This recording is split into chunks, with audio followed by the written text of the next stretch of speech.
Muy buenos días, señoras y señores. Agradezco en nombre del Centro de Estudios Democráticos de América Latina su presencia en esta actividad. Le solicitamos cumplir con las siguientes recomendaciones. Por favor, mantengamos el micrófono en silencio, solo si es estrictamente necesario, encendámoslo. Esto porque tanto el audio como el video consumen ancho de banda. Para información de todo, la sesión será grabada y compartida como propiedad intelectual de CEDAL. La reunión iniciará y concluirá a las horas indicadas, por lo que estaremos concluyendo a las 12:30 o lo más cerca posible de las 12:30. Le solicitamos usar el chat para pedir la palabra o levantar la mano con el instrumento que el Zoom proporciona para tal efecto.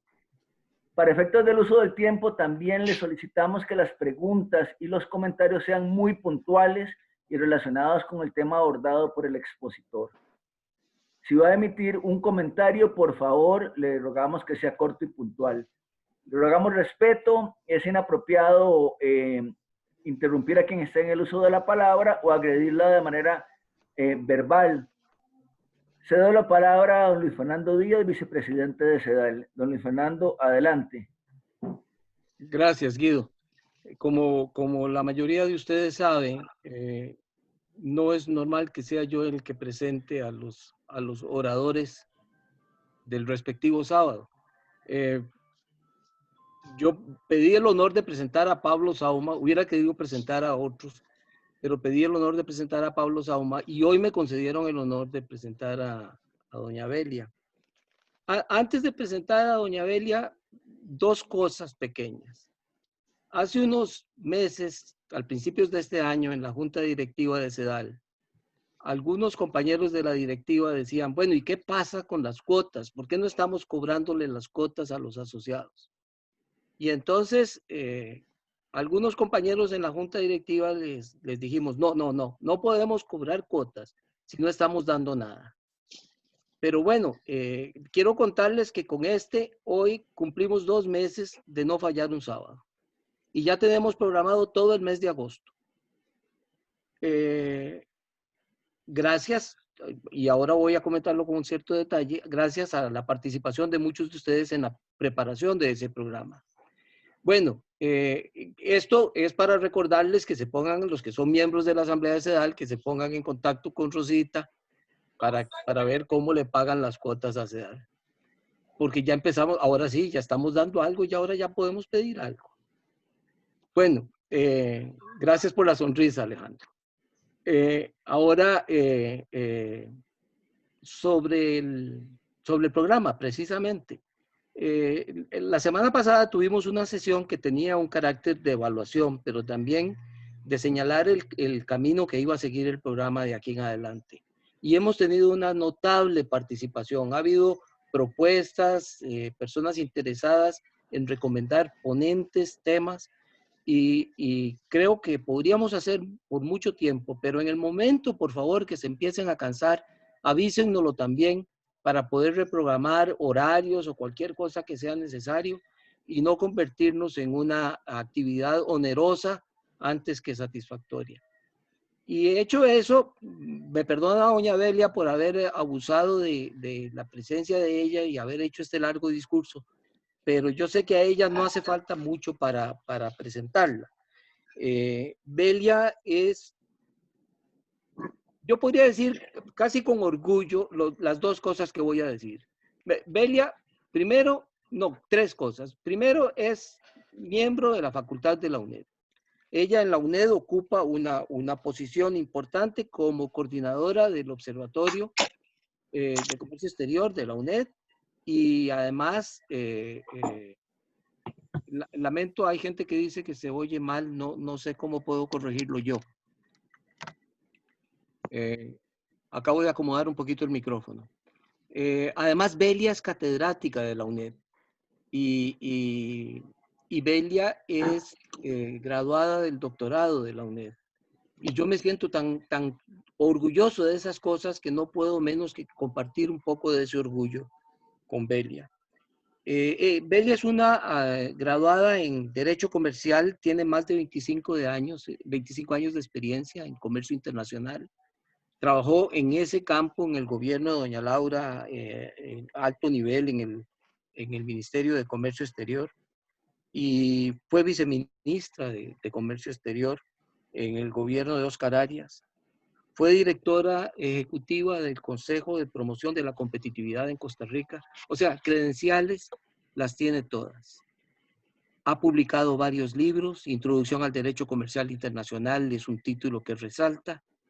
Normalmente ustedes la podrán leer. Ahora escribe todas las semanas, creo que son los martes, en el periódico La Nación. Y la podrán leer. Ella expone ahí muchas ideas que a todos nos interesan. Y comentábamos con ella también el proceso de selección que en CEDAL seguimos cuando queremos invitar a alguien. Y ella es sedalina de corazón, aunque no lo sepa. Nosotros la seguimos como si fuera parte de nuestro pensamiento. Así que muy bienvenida y por favor empiece cuando quiera. Ya la he atrasado yo mucho. Muchas gracias, Luis Fernando. Muchas gracias por sus palabras de bienvenida. A don Carlos también por la invitación y a CEDAL. Titulé la ponencia que voy a compartir con ustedes, Dos Costa Ricas en busca de la convergencia. Y voy a abrir con un mapa, pero voy a regresar con este mapa, entonces no me voy a quedar acá, pero es para dejarles la inquietud. Estamos en febrero del 2018 y la gran pregunta es si es un voto religioso o es un problema de acceso a oportunidades y son las dos Costa Ricas. Es el resultado de las elecciones de febrero del 2018. Voy a iniciar con una reflexión que es que Costa Rica ha servido como un laboratorio donde se han ido revelando las contradicciones de la globalización. Más de 10 años antes del Brexit, que fue en junio del 2016 en Inglaterra y el triunfo de Donald Trump en Estados Unidos, nosotros habíamos ya tenido una manifestación en las urnas explícitamente sobre el modelo de desarrollo y sus impactos. Y ese fue el referendo del 2008, ¿se acuerdan? Porque nadie se nos va a olvidar del TLC. ¿Cuáles van a ser los ejes de esta exposición? Primero, una mirada panorámica al modelo de desarrollo costarricense, éxitos y desafíos. Como lo digo, va a ser una mirada panorámica. Vamos a hablar de un resultante orden de heterogeneidades y he tomado algunos ejemplos puntuales y concretos y una reflexión final sobre su impacto en la democracia. Veamos la visión del modelo de desarrollo de Costa Rica desde el ángulo de los éxitos que son muy conocidos y los desafíos que enfrenta. Todos sabemos que el país tuvo en la crisis de los 80 de ahí el poco honorable récord de ser el país más endeudado per cápita del planeta, y fue el momento de un cambio de paradigma donde pasamos del modelo de industrialización por sustitución de importaciones a un modelo de apertura comercial. Posiblemente todos ustedes recuerdan la consigna de Luis Alberto Monge de exportaciones más exportaciones. Precisamente porque estábamos tan endeudados que necesitábamos divisas para pagar las deudas y equilibrar las cuentas nacionales. Una agresiva combinación de una política de apertura comercial y atracción de inversión extranjera directa convirtió al país en una plataforma exportadora. Veamos un poco los ejes de esa inserción a la globalización. Por un lado, una apertura de mercados que tuvo como consecuencias un sostenido crecimiento en nuestras exportaciones, una diversificación de la oferta exportable, una política pública para fomentar la atracción de inversión extranjera directa y la construcción de una amplia plataforma de tratados de libre comercio. Costa Rica en los 80, mediados de los 80, inició esa inserción al comercio internacional, primero haciendo una desgravación unilateral arancelaria, luego con la adhesión al GATT y luego con una serie de negociaciones de tratados de libre comercio. veamos un poco cuáles son los principales resultados. Y la gran pregunta es por qué Costa Rica, que es un país de 5 millones de habitantes, es un caso emblemático de éxito en su apertura comercial. Tenemos un país pequeño, pero que se ha posicionado como el primer exportador de productos de alta tecnología en América Latina. Tiene una oferta exportable y después me voy a detener sobre este rubro que es envidiable, donde tiene 4.000 empresas aproximadamente que exportan 4.500 productos a 150 países.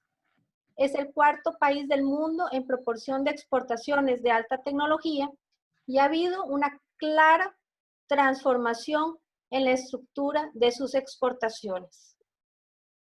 En los años 90, los bienes primarios representaban más del 50% de sus exportaciones, ahora representa un cuarto. En los 90, las manufacturas de tecnología media y alta eran 9.3 y ya para el 2000 eran prácticamente la mitad, eran 48.5 y los de alta tecnología pasaron de 3.2 al 36%. ¿Qué tenemos 40 años después?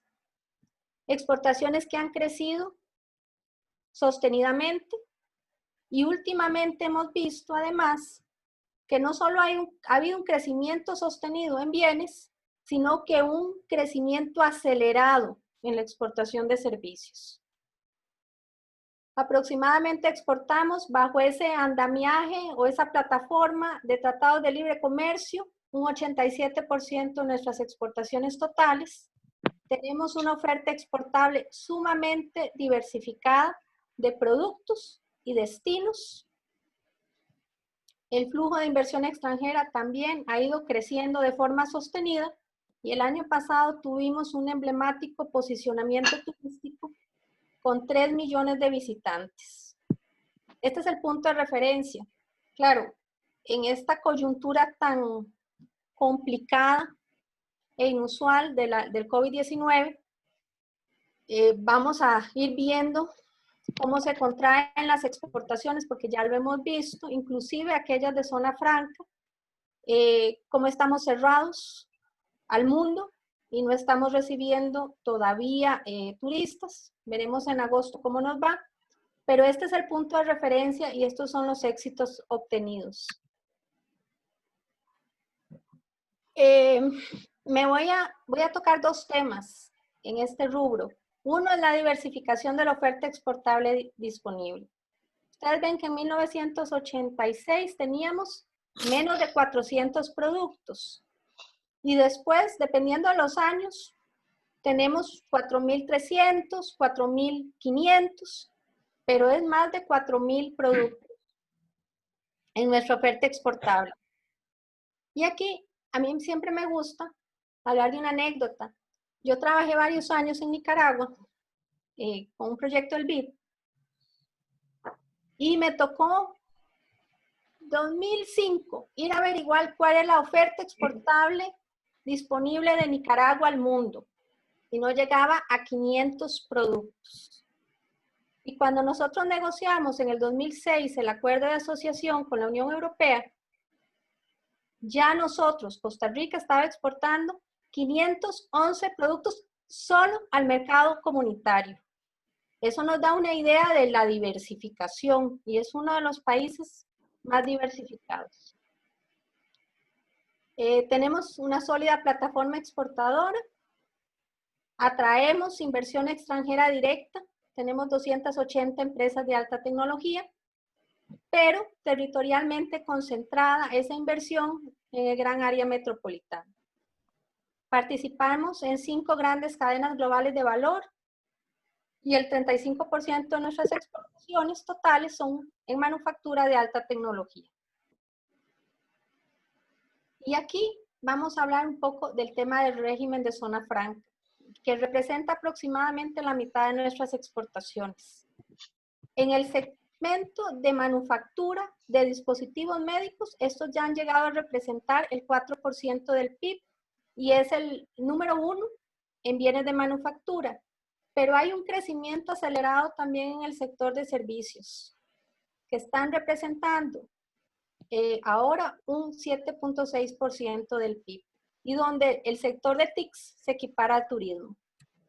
Y este es el segundo rubro donde me quería detener, porque no solo hablamos de una transformación de la oferta exportable de Costa Rica.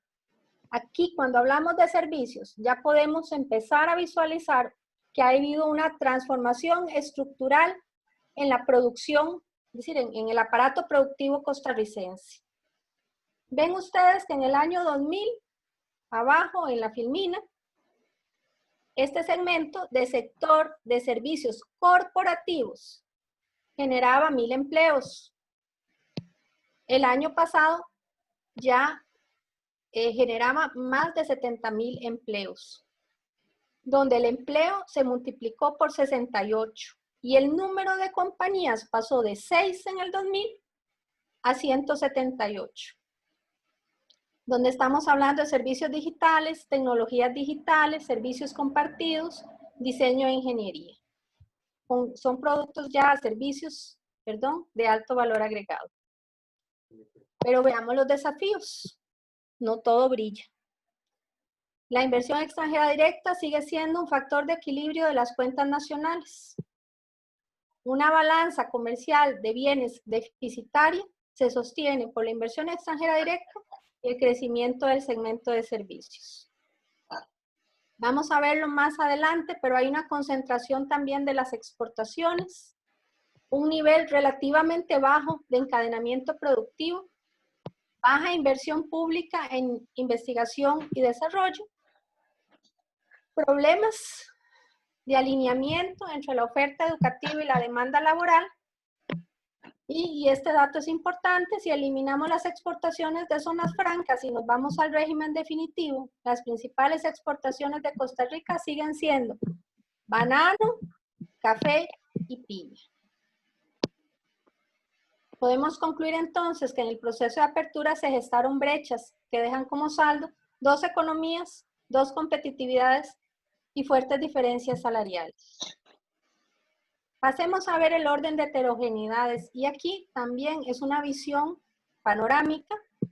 Vamos a ver una serie de órdenes, de niveles. Vamos a ver el tema productivo, vamos a ver el tema social, el tema educativo laboral, y vamos a tomar un par de ejemplos para cada uno. Veamos lo que es heterogeneidad productiva. La apertura comercial vino como un factor adicional de heterogeneidad estructural de la economía, en una economía dual, donde tenemos una economía hacia afuera que coexiste frente a la mayoría del tejido empresarial local. Es el término que acuñó el Estado de la Nación de nueva y vieja economía, donde tenemos, por un lado, una economía hacia afuera, que es una de tecnología de punta, alto valor agregado, que muchas veces se encadena o es parte de cadenas globales de valor y está ligado muchas veces a los mecanismos de zona franca. Y por otro lado tenemos una vieja economía, que es la que mira hacia adentro, que es nuestra economía doméstica, donde tenemos sectores productivos de baja sofisticación, con bajos salarios y altos niveles de informalidad. Esa dualidad se expresa en términos de concentración del valor exportado en pocas empresas, dificultades de encadenamiento productivo, y lo que yo llamo una moderada transformación en la estructura productiva. Veamos algunos ejemplos puntuales. Y aquí puse 3. Por un lado tenemos que el valor exportado está altamente concentrado. 2% de las empresas exportadoras colocan aproximadamente el 60% o el 66% del valor de las exportaciones frente a un universo de pequeñas empresas, un 93%, que exportan relativamente poco, como un 11% de las ventas de bienes al exterior. La exportación de zona franca generalmente ha contabilizado aproximadamente por la mitad de las exportaciones totales del país. Y esto es una regla, a veces es 51, a veces 52%, pero es aproximadamente la mitad. Por eso nos alarma tanto que ya haya contracción en el régimen de zona franca, porque es lo que se podría catalogar como el motor de la economía costarricense. Y repito, en el régimen definitivo, que es la producción doméstica, netamente autóctona, nuestros principales productos de exportación siguen siendo los mismos, los tradicionales, café, banano y piña, que representan aproximadamente el 40% de nuestras exportaciones fuera de zona franca. Y el tercer rubro en el que quería hacer hincapié es que hay una relativa escasez de encadenamientos productivos al esfuerzo exportador. De cada $7 de valor exportado, corresponde solo 3 de valor nacional agregado, concentrado tradicionalmente en logística, transporte y embalaje. Y aunque son datos del 2010 de Procomer, no han variado. Veamos el área social. Tenemos una economía dual, es una economía fragmentada en dos, una hacia afuera, que es la nueva economía, una que ve hacia adentro, que es la economía tradicional, la vieja economía, donde en el sector externo, da trabajo, pero a una minoría de la población. En algún momento se había calculado que era un 2.7 del PIB, lo que estaba ligado a la inversión extranjera directa, y ha variado, pero ha variado poco. El comercio exterior no causa los contrastes, pero definitivamente los agudiza. La inversión extranjera y las empresas exportadoras suelen contratar el mejor personal disponible que se ve beneficiado con altos salarios y prestaciones. Por ejemplo, en el segmento de servicios, si es una empresa extranjera, el salario con relación a la misma prestación de servicios para una empresa nacional puede tener un 60% de diferencia a nivel salarial. Hay un estancamiento en los índices de pobreza, salvo en este periodo, ¿verdad?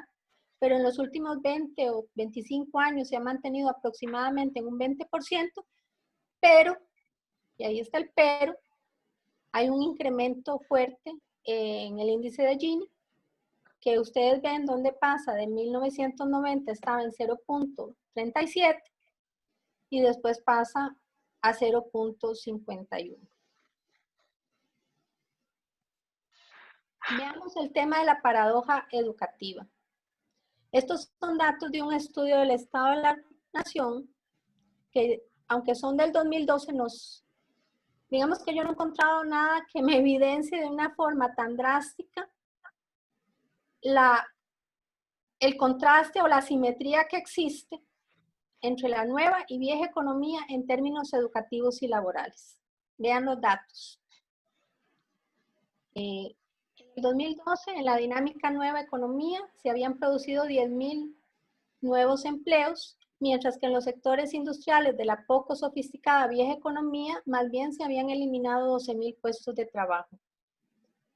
Y en esa época, Rosales advertía que en los últimos 5 años, 3 de cada 4 personas que salieron a encontrar trabajo por primera vez y no lo encontraron, no habían terminado la secundaria. Tampoco tenían estudios de secundaria 8 de cada 10 personas que perdieron su empleo en ese mismo periodo. Y la cita de abajo del Estado de la Nación es de Jorge Vargas Culel, que decía que en consecuencia solo una minoría de la fuerza de trabajo tiene un perfil de competencias que la capacite para participar con ventaja en los sectores más dinámicos y modernos de la economía. Nos trasladamos todavía en el término de desafíos educativos al tema de deserción de las aulas y exclusión de las aulas. Y esta es una cita de FEINSAC del 2018 que señalaba que de cada 10 niños que entran a primaria, poco más de 2 logran bachillerato y cerca de 7 quedan excluidos en el campo. Las noticias de hoy nos señalan que 8.000 estudiantes se separaron o desertaron de las aulas después de las vacaciones de julio, y que apenas se ha hecho el censo del 40% de las escuelas, que va a terminar en septiembre. Pero el tema de deserción escolar, que lo habíamos estado combatiendo con mucha fuerza desde hace años, en realidad, pareciera que más bien va a retroceder y va a ser uno de los, ¿cómo se llama? Una de las víctimas del COVID. Tenemos la tragedia de Lina, y esta en realidad es una redacción mía. Solo 1 de cada 4 graduados lograron empleo en lo que estudió en el INA. Siguen sin empleo 3 de cada 5 desempleados que vieron en el INA la llave del progreso. Hay un tema de brechas y de problemas de alineamiento entre la oferta educativa y la demanda laboral. Y yo estos datos los saqué de Campic, de un estudio que hizo, donde señalaba que había 8,000 plazas vacantes para TICS, y que por cada estudiante graduado existían 4 puestos disponibles. Es decir, hay una gran oferta, hay una poca oferta educativa y una gran demanda laboral que no está siendo suplida. Y la brecha de conectividad, hoy salió doña Laura Chinchilla diciendo que era la gran frustración nacional el que tengamos 500,000 estudiantes sin internet y que estén ligándose al sistema educativo a través de WhatsApp y fotocopias porque no tienen internet en la casa o no tienen los medios para conectarse. Y en las brechas territoriales, todos lo hemos visto, ¿verdad? Donde contrastan las áreas de gran desarrollo urbanístico con las zonas deprimidas. Y esto es muy importante a nivel también de inversión extranjera directa. Si usted tiene una inversión extranjera directa que se concentra en la GAM, los últimos datos mostraban que menos del 1% de la inversión extranjera directa tomaba como posibilidad, por ejemplo, el Atlántico y Limón, porque no tenía las condiciones que necesitaba de recurso humano, de infraestructura, para irse a asentar en esa zona. Déjenme ver cómo voy del tiempo. Creo que he corrido enormemente. Y algunas reflexiones. Ha corrido mucho. Puedes respirar. Ha corrido mucho. Puedes respirar con calma. Sí, sí. Aprovecho, Emilia, para hacer un anuncito. Hay 3 o 4 personas que tienen abiertos los micrófonos y de vez en cuando interrumpen con ruiditos. Cierren los micrófonos, por favor. Gracias, don Juan Diego. Perfecto, sí, creo que he corrido. Y llegamos a las reflexiones finales, pero tendremos más tiempo para retomar cada uno de estos temas cuando hagan preguntas. Cuando en los 80 se tomó la decisión de hacer el giro hacia la apertura comercial, dejando atrás el modelo cepalino, el cambio de paradigma respondió a una situación coyuntural de emergencia, pero se señala el modelo nunca trascendió sus premisas iniciales, se comenzó a mirar hacia afuera, pero cuando yo digo que se dejó de mirar hacia adentro, lo que estoy señalando es que se dejó de atender una política pública industrial, una política pública productiva.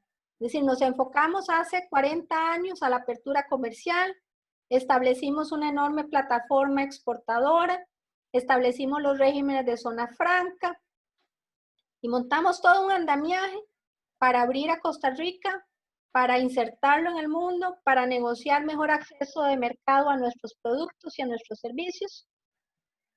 Pero ¿hace cuánto que no hablamos? Y es una pregunta que les hago a ustedes, de política productiva, de establecer cuáles son los segmentos en los que necesitamos mejorar su ecosistema.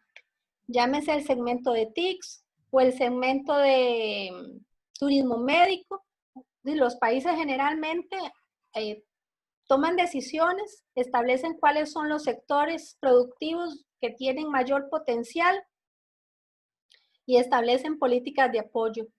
Eso prácticamente, cuando digo se dejó de mirar hacia adentro, estoy hablando de que ha habido una falencia y está don José León de Santi, asumo, integrado. Los últimos 30 años han adolecido de una falencia de política productiva. Hacia afuera nos volvimos uno de los modelos más emblemáticos de internacionalización. Costa Rica está sumamente bien posicionado. Nos consideran un país que ha tenido una exitosísima trayectoria en su inserción. Claro, si lo vemos en Centroamérica tienen absolutamente toda la razón. Si lo vemos en Latinoamérica también.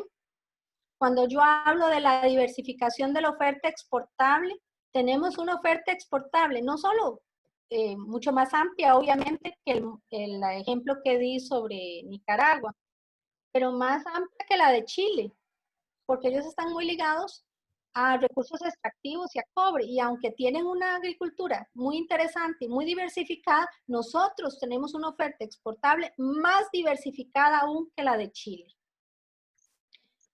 Pero el problema es que hacia adentro quedamos estancados. Si uno ve la productividad de la industria interna, está estancada desde los años 80.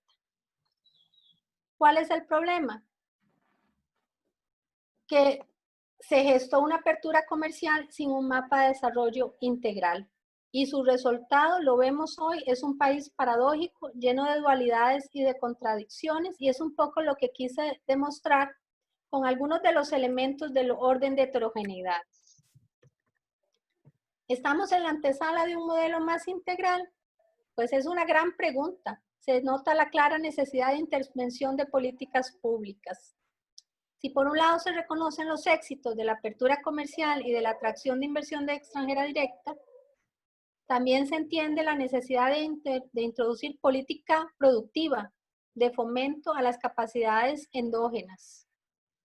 Si tenemos, obviamente, un gran potencial en TICs, y lo tenemos, ¿por qué no hay una política productiva de apoyo? Y es una gran pregunta. Les estaba señalando que Camtic dice que aproximadamente se quedan 8,000 puestos de trabajo vacantes. Es decir, que si tuviera la posibilidad de llenar esas plazas, podrían crecer más. Es un segmento que a nivel interno está compuesto prioritariamente de pymes. Si usted toma el segmento de TICs de Costa Rica, un 95%, que es prioritariamente la gran mayoría del segmento, está compuesto por pequeña empresa. Pero la pregunta es, ¿hay una política productiva de apoyo a fortalecimiento de ese ecosistema? La respuesta es negativa. Lo mismo si vemos el turismo médico o el turismo de wellness o turismo de bienestar. Hay un crecimiento que se ha dado, pero es un crecimiento netamente autóctono. ¿Hay una política para mejorar el ecosistema? La respuesta es negativa. Se necesitan incentivos y orientación hacia encadenamiento productivo, y en este tema también me quiero detener. Tenemos mucha inversión extranjera directa de alta calidad, pero el nivel de encadenamiento productivo varía mucho. Tiene que ver con el tipo de inversión extranjera directa, pero también tiene que ver con la falta de política pública para fomentar el encadenamiento productivo. Por un lado, si tengo un sector de inversión extranjera directa de componentes electrónicos, cuesta mucho encadenar con ese tipo de inversión extranjera directa. Nos es difícil encadenarnos porque, es decir, no, es limitada la gama de bienes y productos que les podemos ofrecer. Pero hay otro tipo de encadenamiento productivo, por ejemplo, dispositivos médicos, donde hay mayores posibilidades de encadenarnos. Los mexicanos usan la palabra también eslabonamiento, es decir, cómo nos integramos a ese esfuerzo exportador proveyendo bienes y servicios domésticos para ser parte indirecta de ese esfuerzo exportador. A eso me refiero con encadenamiento. Pero el país, si bien desde Costa Rica Provee ha tenido iniciativas puntuales y ahora en COMEX hay una dirección de encadenamientos productivos, lo que no hay es una política pública consistente y además con suficientes recursos para que sea no digamos, unos éxitos puntuales, sino éxitos a mayor escala. Eva Paus bien lo definía, dijo Costa Rica no hizo la tarea cuando habló de encadenamientos productivos. Veamos el tema de alineamiento, la oferta educativa y la demanda laboral. Di el ejemplo de Camtic, de las 8,000 plazas vacantes de técnicos y profesionales en TICs que no logran llenarse, pero hay muchas otras. La reforma del INA, que en este momento está en la Asamblea, es absolutamente esencial, y ya pasamos el tema de educación dual, pero hay que ver en la práctica cómo lo podemos implementar bien. El tema demonizado de alianzas públicos y privadas, que nos sacarían mucho de aprieto. Y un tema intangible que es el tema de la confianza. Y este es digamos que es un tema difícil de abordar, pero es muy claro. Muchas veces usted tiene los segmentos del gobierno, sector privado y la academia, y se siente la desconexión y la falta de confianza entre los diferentes sectores. Y esto es algo que deberíamos sobreponernos a ello. En muchos países hay política pública de intervención. Por ejemplo, Corea tiene un proyecto que se llama LINK, donde las universidades, para tener acceso a fondos de investigación, tienen que trabajar conjuntamente con el sector privado para el sector privado. Chile tiene algo muy parecido también. Los proyectos de investigación académicos no pueden ir solos, tienen que ir de la mano con un sector productivo. Es decir, tienen que responder a las necesidades de su sector privado. Y eso fomenta la confianza. Es una alianza entre la academia y el sector privado y responde mejor a las necesidades del sector productivo. Y una plétora de temas adicionales. Regresamos al mapa, al famoso mapa de entrada, y aquí me voy a detener. Ahí se ven las dos Costa Ricas. ¿Qué dijo Mario Maño? La Costa Rica y la costa pobre. La Costa Rica de las costas y de las fronteras, y la Costa Rica de la GAM. La Costa Rica de la GAM, donde están los servicios, donde está el recurso humano y donde se concentra la inversión extranjera directa. Y si vemos el mapa de la votación de febrero del 2018, que nos dejó a los dos partidos moderados fuera de la segunda ronda, al inicio uno se preguntaba si era un problema de voto religioso o un problema de acceso a oportunidades. Y yo creo que la respuesta es un problema de acceso a oportunidades. Y asumo que ustedes pensarán lo mismo, pero lo sabremos dentro de un ratito cuando abramos a la sesión de preguntas. Entonces, cuando vemos ese mapa, vemos a Costa Rica territorialmente dividida. Y la gran pregunta es cómo es posible que esa división ideológica y ética corresponda de una forma tan precisa a espacios geográficos idénticamente marcados. Y creo que hay una correlación. Los cantones donde venció el partido evangélico son los más socialmente rezagados en todas las dimensiones de desarrollo humano, económico, social y ambiental. Mientras que, si nos regresamos, el Partido de Liberación Nacional y en mucho menor medida el PUSC están concentrados en el área metropolitana y un poco en Guanacaste.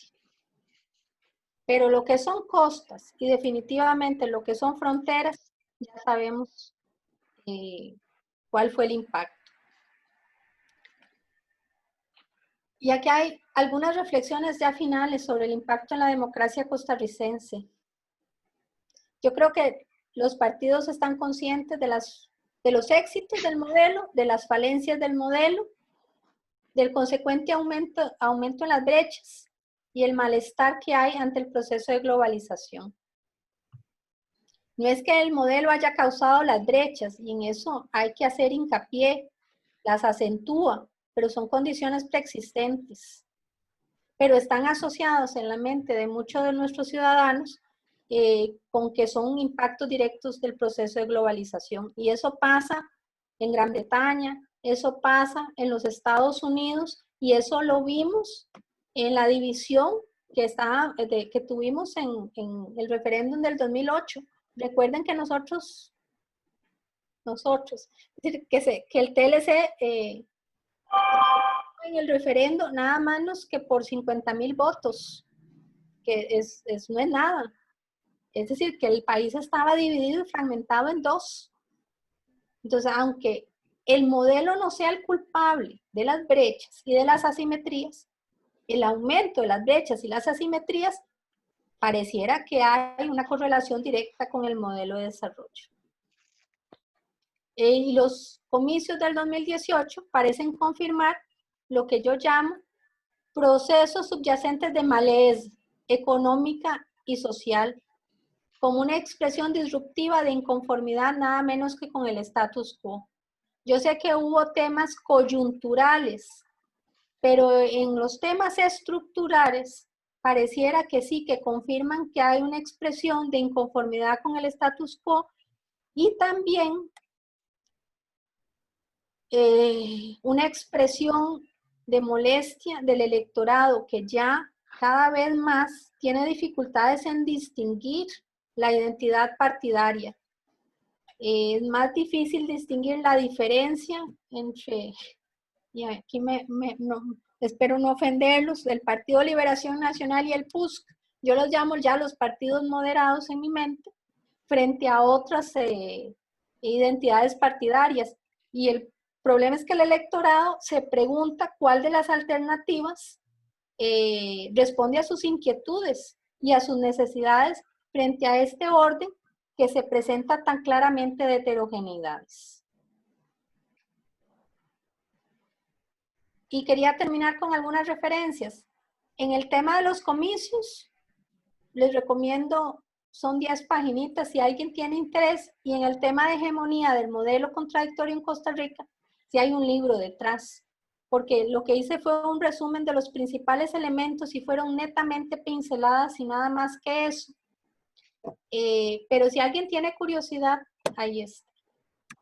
Muchísimas gracias. Muchísimas gracias. Creo que fueron 40 minutos y no 50. Muy bien. Pero es que estoy para cualquier pregunta que tengan. Ok. Si gusta y nos deja de compartir pantalla para podernos ver todos. Ok. Y tiene la palabra Noslen, adelante.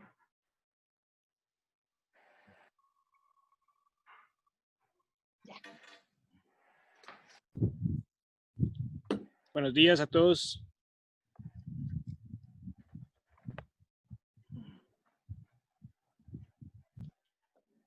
Adelante, Noslen.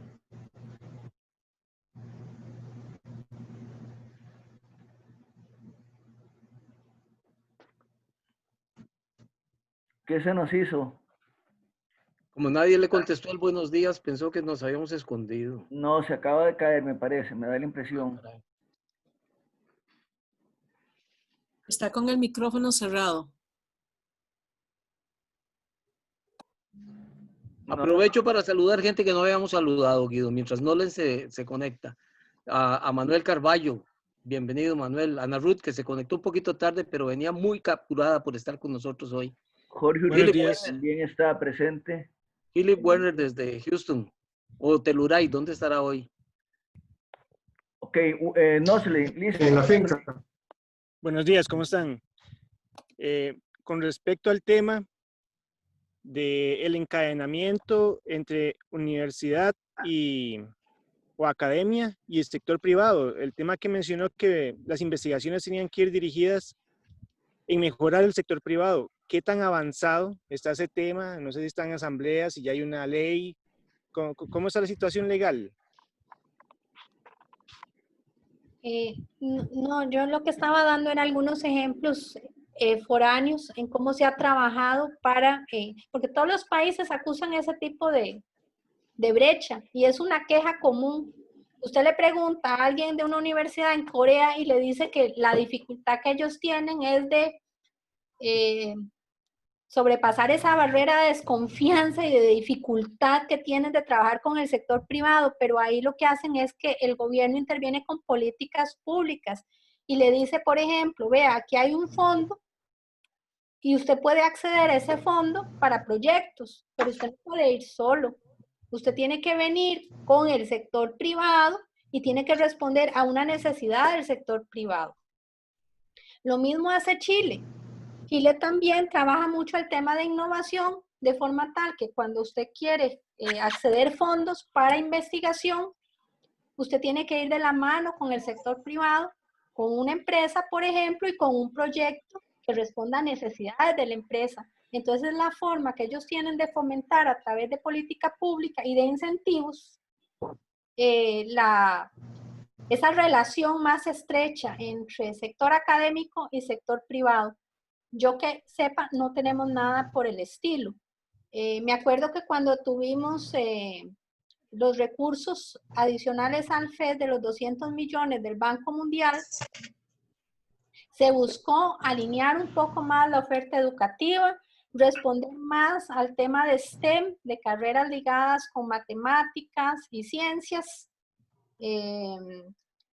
Se buscó mejorar las calidades del recurso humano en investigación, formar más recurso humano, porque esa es esa masa crítica que necesitamos y que, que requiere especialidades, doctorados, pero son recursos que se dieron. Aquí el problema es cómo hacer para ligar investigaciones a las demandas del sector productivo. Tenemos ejemplos en Costa Rica de que se ha hecho bien la tarea. Por ejemplo, yo siempre pienso en ICAFE. Para mí es un gran ejemplo. O el CITA de la UCR. Pero desgraciadamente son ejemplos puntuales. Lo que no hay es una política o iniciativas de apoyo para hacer ese encadenamiento. Y tomemos la palabra encadenamiento, que usted creo que la usó muy bien. ¿Cómo encadenar el sector académico con el sector privado para responder necesidades del sector privado? De hecho, en Corea tienen varios institutos y hay uno de ellos que a mí me gusta mucho.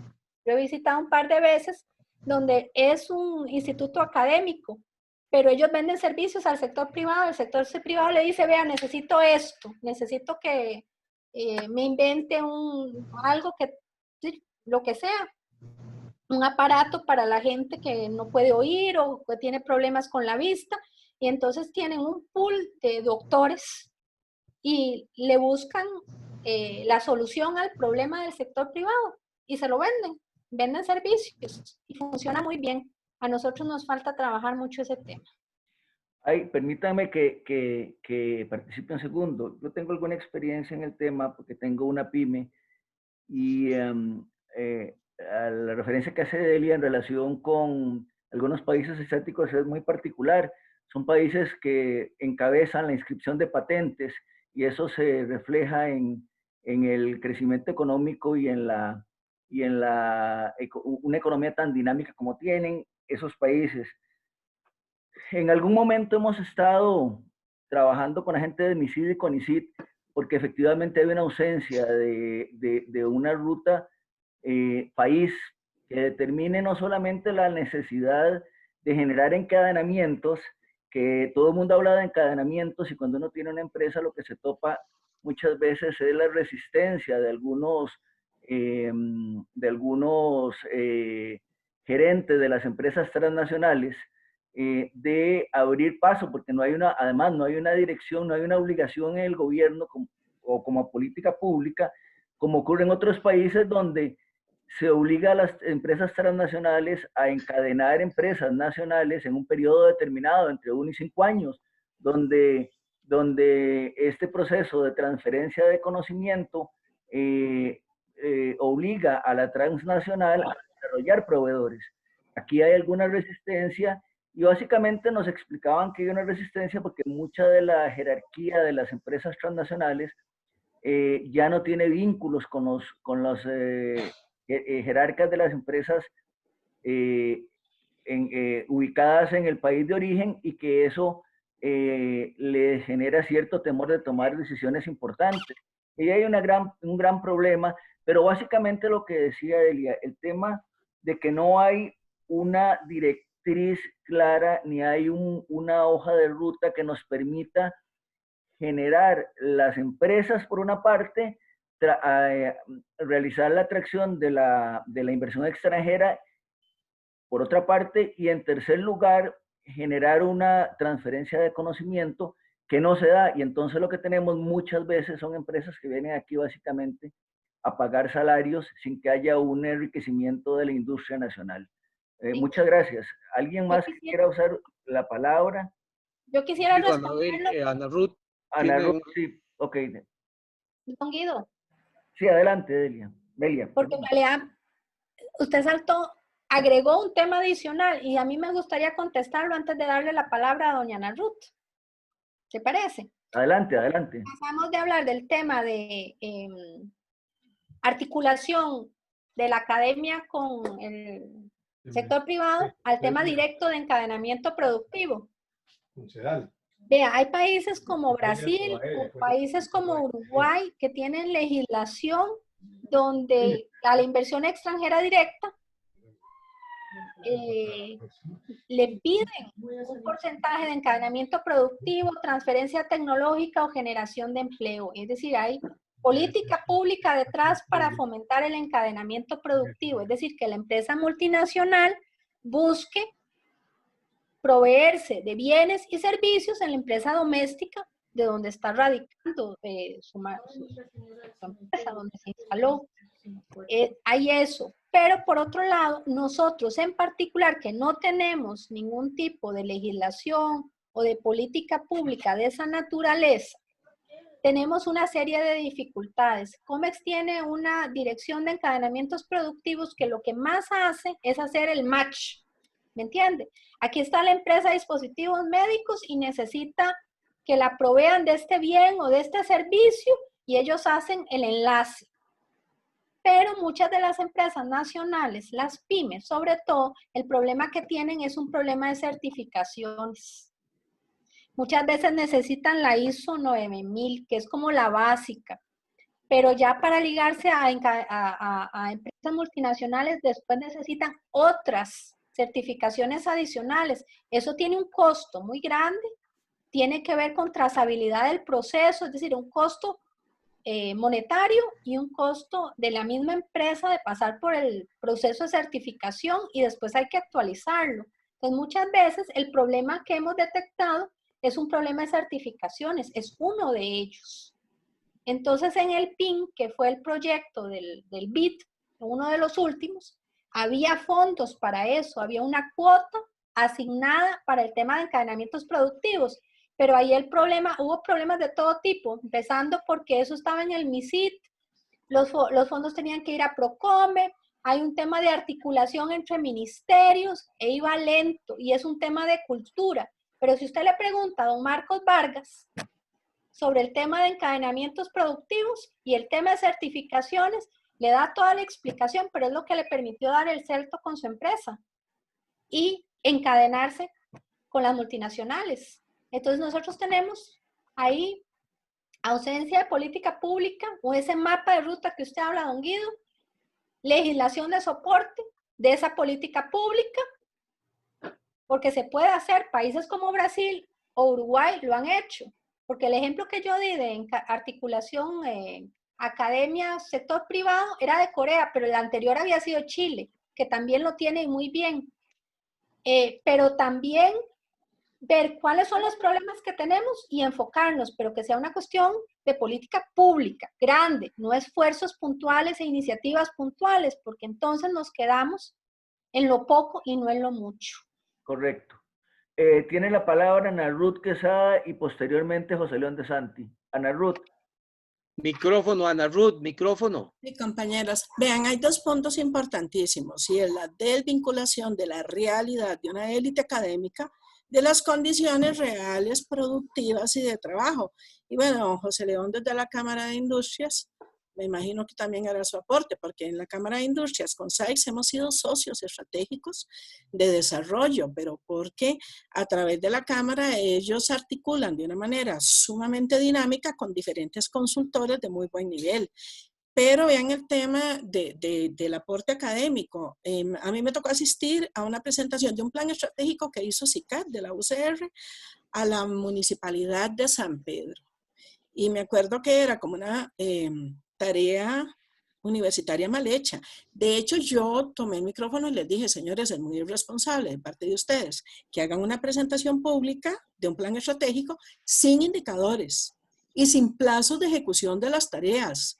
Nada más hacen un diagnóstico de los problemas, dicen lo que recomiendan que se debe hacer y no hay una tabla específica de acciones y responsables de ejecución. Entonces, yo creo que les faltó en la tarea. Entonces, hemos tenido pésimas experiencias. Lo mismo con otra organización, no recuerdo el nombre ahorita, que se encargó de hacer un manual de puestos para otra municipalidad. Entonces, llega a la academia a proponer realizar una serie de actividades como la planificación estratégica sin experiencia y sin tener una trayectoria como planificadores en organizaciones privadas. Y lo que terminan entregando son tareas académicas no aplicables a las condiciones productivas, inclusive en metodología sumamente obsoletos. Entonces, ese es el punto de vista que tenía que aportar. José León, adelante, por favor. Bueno, primero felicitar a Belia porque su posición ha sido realmente de mucha calidad, la felicito. Una serie de datos ordenados que reflejan el por qué tenemos un desarrollo como el avión ese que decíamos, que va volando con solo un motor, ¿verdad? Un motor muy exitoso y otro que está apagado. Y eso ha traído una consecuencia que es lo que me preocupa a mí. La consecuencia evidente es que hay un sector, por supuesto, que le va bien, con salarios más altos, con una necesidad de productos de exportación, etcétera, ejemplo del mundo, muchas cosas. Y otro sector que está estancado y la pobreza crece, etcétera.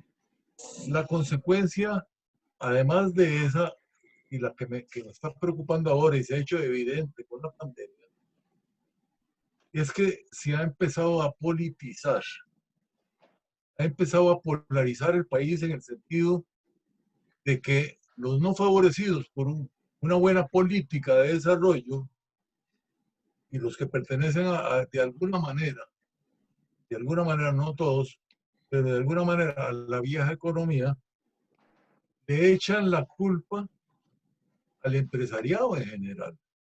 Están haciendo una especie de lucha de clases, pero en este caso, yo diría de Costa Rica, la Costa Rica desarrollada por la política de desarrollo hacia afuera. Entonces, ahora uno lo ve.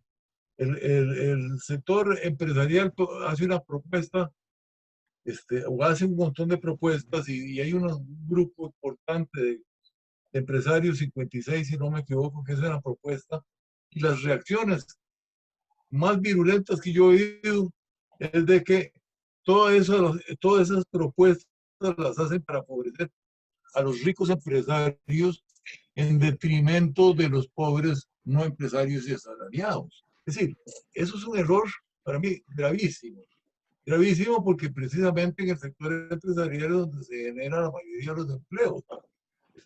Yo fui empresario, ya no lo soy. Ojalá pudiera haber seguido siendo empresario. Es una vocación y un trabajo durísimo el ser empresario. Sin embargo, ahora casi se ha convertido en mala palabra. Siento yo que es una consecuencia de ese avión que trabaja con solo un motor. Pero repito, y para terminar, el hecho de que haya tomado matices ideológicos podría neutralizar cualquier posibilidad de que nos juntemos todos, resolvamos esos problemas que tan brillantemente señaló Belia, que ha señalado mi querida amiga Ana Ruth, y que podrían atacarse aunque estemos 30 años o 40 años atrasados en lo que debemos hacer. En algún momento yo participé en esas cosas, hicimos grandes esfuerzos, inclusive en investigación, pero la política se metió en aquel momento, no era tan atractivo para muchos y aquello quedó ¿Qué opina usted? ¿Qué se puede hacer? Usted comparte conmigo de que hay una peligrosa politización o ideologización, ya no puede ser, de este fenómeno que ha causado el desarrollo de las dos Costa Ricas. Tiene toda la razón. En realidad, se ha demonizado mucho al empresariado, se ha demonizado mucho al modelo, y lo demonizan obviamente los perdedores, aquellos que no tienen las competencias para engancharse en el nuevo modelo, en la nueva economía. Entonces, esa es la convergencia que debemos buscar. Si tenemos que hablar de encadenamientos de la pyme costarricense con la empresa exportadora, sea nacional o sea extranjera, también tenemos que enfocar el tema educativo, porque va ligado al tema laboral. Si yo le doy las competencias para converger las dos economías, para que uno se pueda enganchar en la nueva economía y no quedarse en la vieja economía, pues esa es la clave, pero hay que verlo como un todo. El fallo nuestro, yo creo, sinceramente, fue que el modelo se diseñó para salir de una emergencia, pero no lo hicieron de forma integral. El tema educativo había que verse, el tema productivo debía de verse, el tema de cómo tienen que articular los diferentes sectores y no cada cual por su cuenta, había que verlo, porque eso obliga a la academia, y en eso regreso al comentario de doña Ana Ruth, la academia tiene que estar también al servicio del sector productivo y del gobierno, no puede ir como un sector independiente y autónomo, sino que tiene que encadenarse al esfuerzo del país. No lo hicimos, hay que ver cómo paliamos con las consecuencias. A mí de verdad me tiene muy preocupado el tema de la pandemia, no por la crisis, bueno, sí, por la crisis sanitaria, la crisis económica, la crisis fiscal, pero la crisis educativa para mí puede implicar otra generación perdida o generaciones perdidas a futuro. Y ya perdimos una y vemos las consecuencias. La gente de la generación perdida de los 80 es la que va al régimen no contributivo, porque no va a tener una pensión digna. Entonces yo creo que el problema se va a ir ampliando y hay que intervenir. Y se va a politizar. Si se politizó ya en el referendo para aprobar el TLC, que es nuestro principal socio comercial, pero se le dio un matiz ideológico y se nos fue de las manos, a fin de cuentas, Luis Guillermo llegó a la presidencia con 1.300.000 votos, 300.000 votos, y era de alguna manera una señal de alerta al status quo y a los partidos tradicionales, digamos, y al bipartidismo. Esperemos que en las próximas elecciones la gente vote por un tema estructural y no por un tema coyuntural, digámoslo así, más fino. Porque en realidad hemos visto lo que ha pasado en estos últimos 6 años y más de lo mismo, solo que peor, que no tienen el acervo económico detrás, que tiene esa experiencia, digamos, de política pública que nos podría ayudar a sortear estos huecos, pero sí hay que verlo con una holística. ¿Sí? Tenemos en el uso de la palabra Enrique Gomaris y luego Ernesto Guadamuz. Otra pregunta que me acaban de pasar por el chat. ¿Qué papel juegan los municipios en este proceso de encadenamiento? O si han jugado algún papel, para que lo tenga usted anotado, le damos la palabra a Enrique Gomaris. Enrique.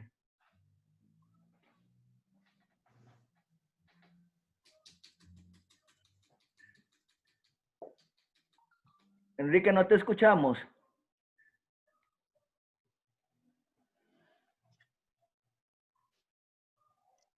Ok, don Ernesto Guadamuz.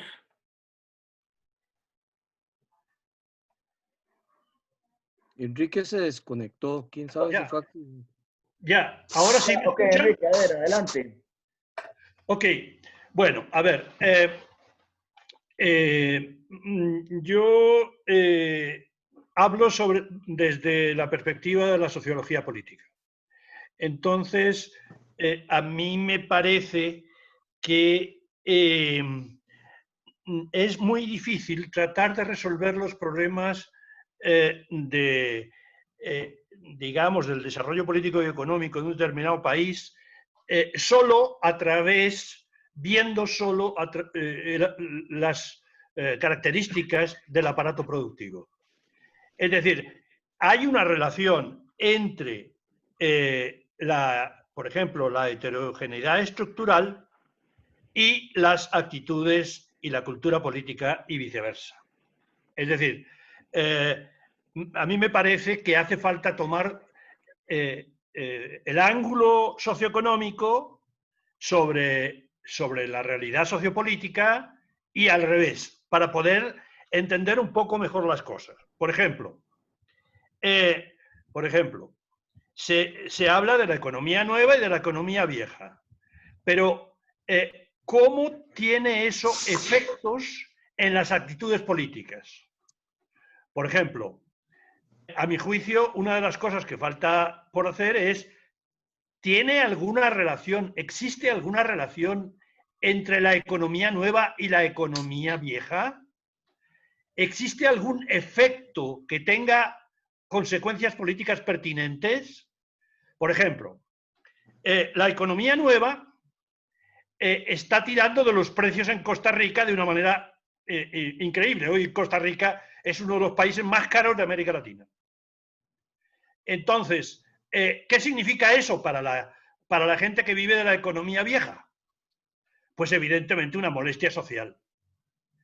Pero además hay factores operando en el sentido contrario, desde el plano sociopolítico, afectan la posible solución de los problemas socioeconómicos. Voy a citar alguno. Es decir, ustedes han hablado del tema de la confianza.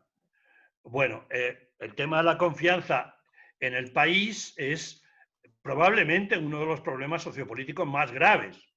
Yo recuerdo, creo que fue en el 2005, cuando hicimos una encuesta sobre el tema de la confianza en la región, y la confianza interpersonal, ya no de las personas con el gobierno, interpersonal de Costa Rica era semejante a la de El Salvador, lo cual me dejó muy sorprendido.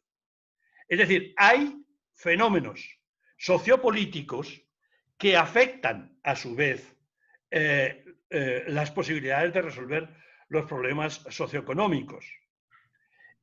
Otro ejemplo, ¿qué sucede con la academia? ¿Por qué la academia no opera como operan ciertos países asiáticos?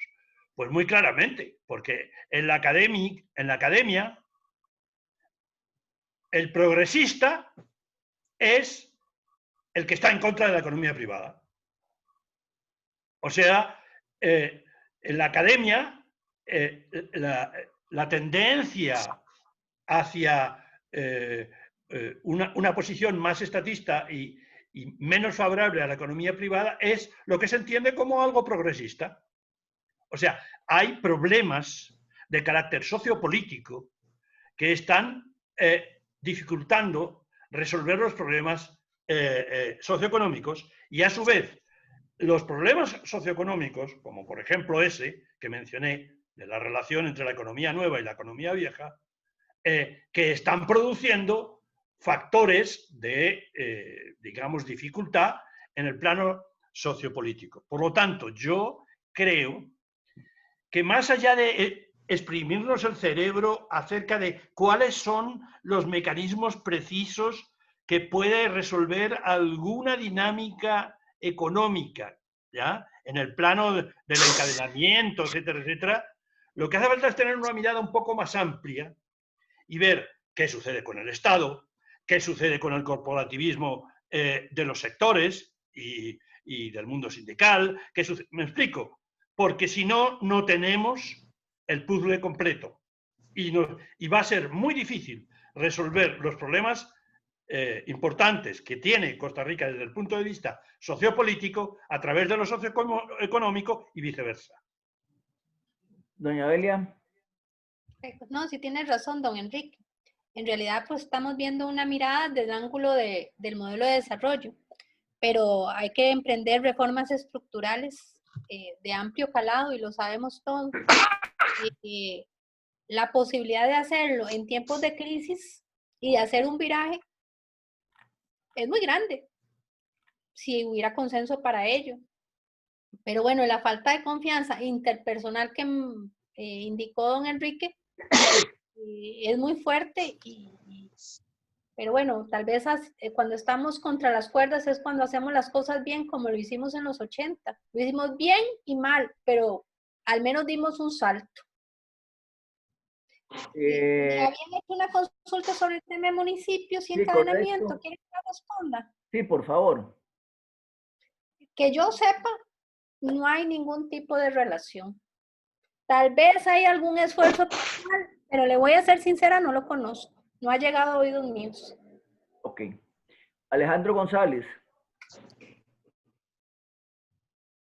Muchas gracias.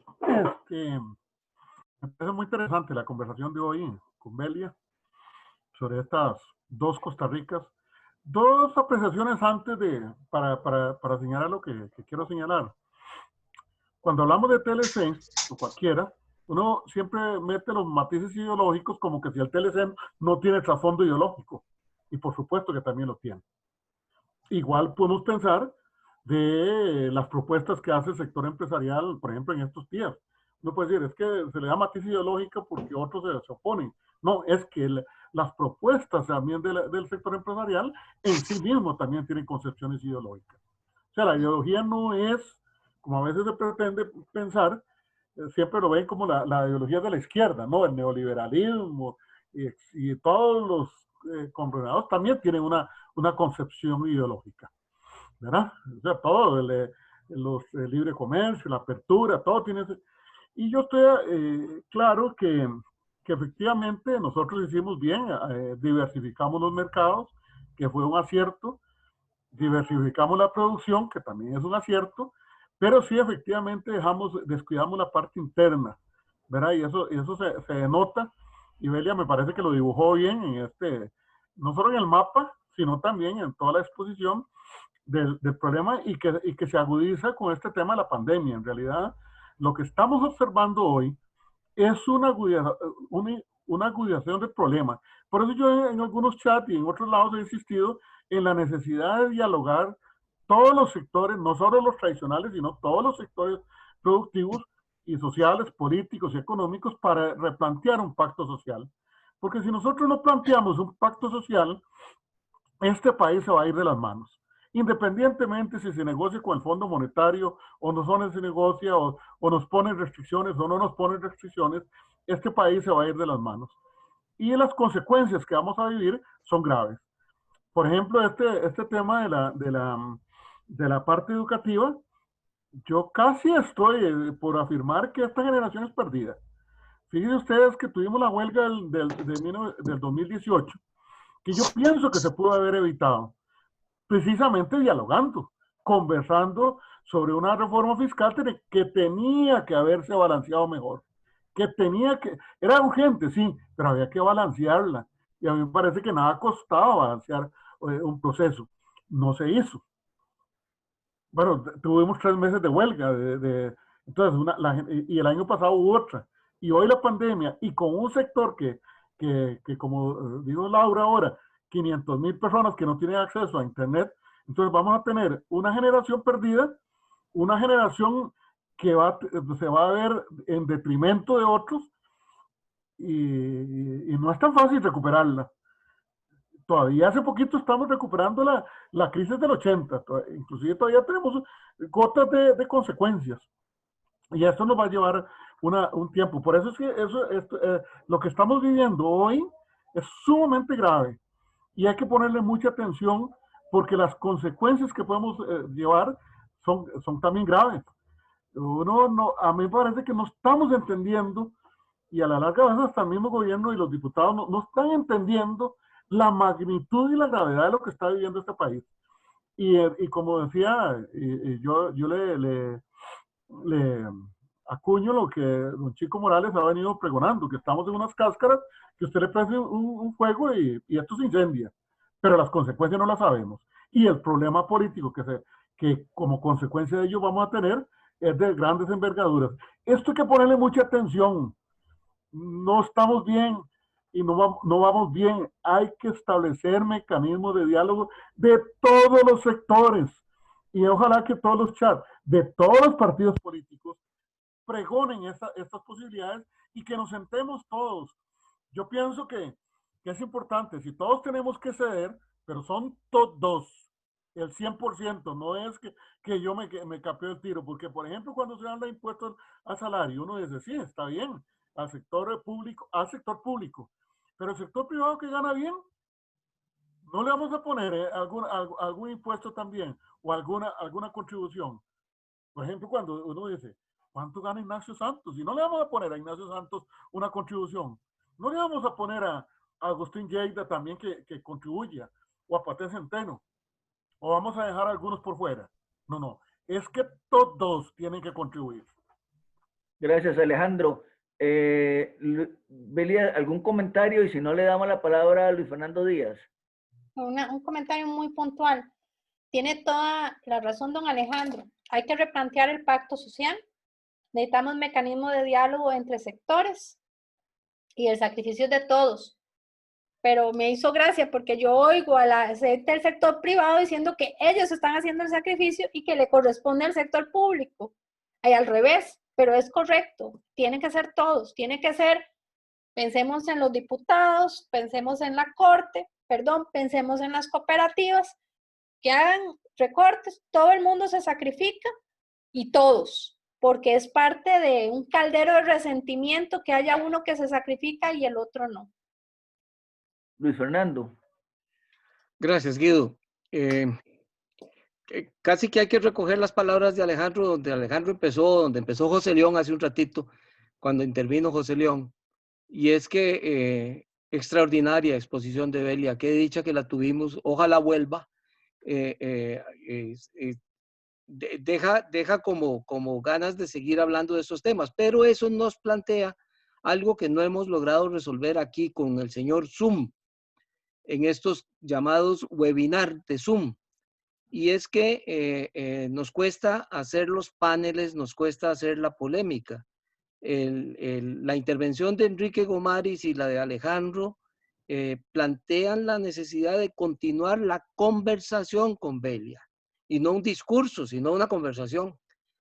Jorge Urbina viene hablando de eso hace días, y él mismo ha tratado de hacerlo, pero no nos funciona como quisiéramos. Porque Zoom no es amable para eso. Cuando lo hacíamos en la televisión, llevábamos 3 panelistas y los 3 panelistas intervenían bajo la moderación de Carlos Rivera y era un poco más fácil. Tenemos que inventar un Zoom que funcione, Guido, como televisión. Ahora, sobre el tema de fondo, yo quiero decir solo un par de cositas y empiezo por la última y más fácil. Alejandro da pie para decir una vez más lo que algunos hemos venido diciendo, y es que no puede ser que el rector de la Universidad de Costa Rica gane menos que el seleccionador de fútbol de la Selección Nacional de Fútbol. O ajustamos el sueldo del Paté Centeno y de Alexandre Guimaraes al sueldo del respectivo rector ahora vacante en la UCR, o le subimos el sueldo al rector de la UCR para que gane tanto como Guimaraes o como Centeno. Eso solo para señalar un énfasis sobre las 2 Costa Ricas, Alejandro. Además, con algo que es un poco de bienvenida chota. Estoy totalmente de acuerdo con vos y quiero empezar con lo que estoy más de acuerdo, o cerrar más bien con lo que estoy más de acuerdo. A veces, y yo creo que si algo le tenemos que reclamar a Belia, es que parece que le echó la mano encima a los que tienen la ideología no TLC, como si los de la ideología sí TLC fueran neutros ideológicamente. Y como bien dice Alejandro, aquí no hay neutralidad ideológica. De lo que Belia dijo en relación con ideología, lo más pasmoso y que nos duele a algunos, Alejandro, a Edgar, a muchos nos duele, es cuando ella apunta con claridad que si Liberación Nacional tiene una ideología, es moderado. Y yo voy a decir una mala crianza, moderadito. Porque ni siquiera es moderado, ni siquiera llega a moderado, es moderadito. Liberación Nacional de hoy no refleja la ideología a la que Alejandro González aspira cuando habla de la ideología que tiene el TLC o que hay detrás del TLC. Esa conversación, Belia, tenemos que tenerla en un panel aquí. Tiene que participar Jorge, que está callado, pero que está escuchando, yo lo sé porque ahí lo veo donde escribe. Y tiene que participar Pablo, que por cierto, la convergencia entre los datos de Pablo y los datos de Belia es extraordinaria, y el análisis también, pero la convergencia de los datos es fabulosa. Cuando revisen la exposición en PowerPoint de Pablo Sauma de hace unas semanas aquí con la de Belia, y la comparen con la de Belia, van a tener un instrumental riquísimo de análisis de la situación del país. Yo abusé, Guido, y te la devuelvo la palabra para que hagas con ella ya lo que queda. Tengo una pregunta, Belia, y para ir cerrando, pero una pregunta que me parece muy importante que la hace Jorge Rivera. Dice, me parece clave la importancia que Belia ha dado a la educación. Mis preguntas son las siguientes. ¿Ha sido probado históricamente como imposible que una pesada estructura como la del sistema educativo pueda seguir el paso del rápido desarrollo de la innovación tecnológica en la que se basa el sector productivo más avanzado? ¿Se puede seguir encargando al sistema educativo toda la responsabilidad de formar en las competencias que de manera tan dinámica va requiriendo el sistema productivo? ¿No habría que exigirle al sistema educativo solo fortalecer más principalmente las condiciones básicas de la vida y de la obra laboral en las competencias del siglo XXI y dejar que el sector empresarial forme en las competencias específicas que requiere para cubrir un determinado puesto de trabajo? ¿Forzaría esto una nueva forma de relacionarse del sector productivo con el educativo? Bueno, yo creo que responder esa pregunta nos llevaría como una hora, pero no importa. Lo que quisiera decir es lo siguiente. La estructura tal cual que está en la educación pública, porque hay que hacer la diferencia entre educación pública y educación privada, ¿verdad que sí? Porque las escuelas privadas estoy segura que no tienen problemas de conectividad y las públicas son las que más tienen dificultades. Lo veo difícil, pero se pueden hacer algún tipo de intervenciones. Cuando yo estaba en el CPC, trabajaba mucho con la inversión extranjera directa e hicimos varias actividades para orientadores, por ejemplo, no con relación al currículum de los estudiantes, sino al tema de guía y orientación para futuro laboral. Entonces trabajamos con orientadores, los llevamos a Hewlett Packard, los llevamos a Boston Scientific, para que vieran la inversión, para que tuvieran contacto, conversaciones con algunos de los gerentes, que les dijeran el tipo de oportunidades que se abren, el tipo de bagaje que se requiere, la importancia de los idiomas, la importancia de las habilidades blandas, y yo creo que eso habría mucho, es decir, es abrir canales de comunicación, abrirle la mente a alguna gente para que le abra la mente a otros, es decir, para que replique ese mensaje. Está difícil, pero se puede hacer, se pueden hacer esfuerzos, no se puede decir que no a nada. Y sí quisiera hacer una intervención, porque el tema educativo es muy largo, y entonces solo quiero decir eso, en lo que dijo Luis Fernando. Es cierto, no hay neutralidad ideológica con el TLC, lo que terminamos haciendo fue una reforma del Estado, parcial, con ella, con el TLC con Estados Unidos en particular. Y es correcto, se necesitaba abrir el monopolio de seguros y se necesitaba todavía más abrir el monopolio de telecomunicaciones. Y eso, les digo, es mi posición ideológica. Y eso es lo que hizo el TLC. Pero perdimos una oportunidad muy valiosa de acompañarlo con una agenda complementaria. Lo peor es que existía, pero no la llevábamos a cabo, porque yo estuve en Nicaragua y en Nicaragua se pasó la ley de aguas, la ley de pymes, se pasó la ley de competencia, un montón de cuestiones y lagunas de una vez se resolvieron junto con el TLC de Estados Unidos en Nicaragua. Entonces nosotros hubiéramos podido aprovechar para nivelar un poquito más la cancha y pasar algunos temas, pero definitivamente no hay neutralidad ideológica en los del sí. Luis Y Fernando, ojalá que a futuro... perdón. Los del no tampoco. Perdón, Luis Fernando. No, la agenda complementaria, ese es todo un discurso. Lástima que Saúl dejó de asistir a estas reuniones, pero Saúl estaba en la asamblea en aquella época y les reclamábamos. ¿Y qué pasó con la agenda complementaria? Bueno, yo le voy a decir, a mí me tocó redactarla. Con eso se lo digo todo. No fui la persona que señaló el rumbo, porque fue una persona adicional, prefiero tal vez no mencionar quién fue, pero a mí me tocó redactarla, ponerla sobre papel. Así que sí existió y se engavetó. Pero esa fue una decisión que se tomó y no fue una decisión mía. Y si quisiera, tal vez en algún momento que las condiciones lo permitan, tal vez sugerirme que me vuelvan a invitar, porque sí me gustaría conocerlos cara a cara, tal vez dentro de un par de meses cuando todo se alinee para eso. Y muchas gracias. Muchas gracias. Le cedo la palabra a Carlos La Rivera. nube de Coronado, en la nube de Coronado. Los vicarioles tienen finca en la nube de Coronado, ¿sí o no? Gracias.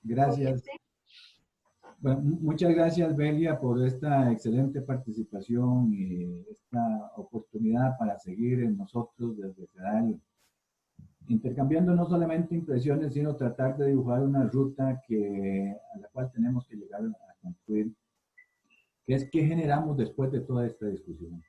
Hace 8 días indiqué yo como un ejemplo que una estudiante me preguntó un día, bueno, ¿para qué hacen ustedes estas cosas?